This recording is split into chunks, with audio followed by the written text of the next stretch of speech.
Assalamualaikum warahmatullahi taala wabarakatuh. Hari ini saya nak kongsikan mengenai cara urutan poin 13 poin untuk urutan masalah batuk, masalah semput. Ini cara urutan dia.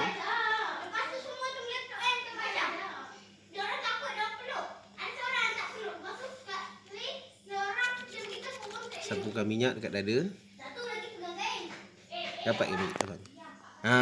Macam tu. Okey, sapukan minyak dekat dada.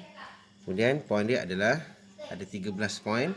1 2 3 4 5 6 7 8 9 10 11 12 13. So cara urut dia, yang pertama sekali kita ambil daripada sini poin ni, pakai tapak tangan, menggunakan tapak tangan ni, kita letak dekat sini, tekan, tolak, kita buat pusingan dan tolak ke sini.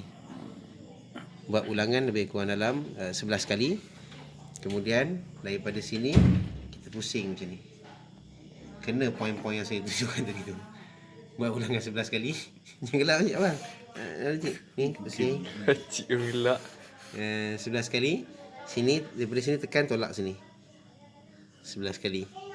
Kemudian kita tekan macam ni, buat ke tepi macam tu. Buat ulangan 7 kali. 11 kali juga. Dan insya-Allah bagi masalah orang yang mengalami masalah batuk, asma dan juga semput. Semoga bermanfaat. Assalamualaikum warahmatullahi taala wabarakatuh.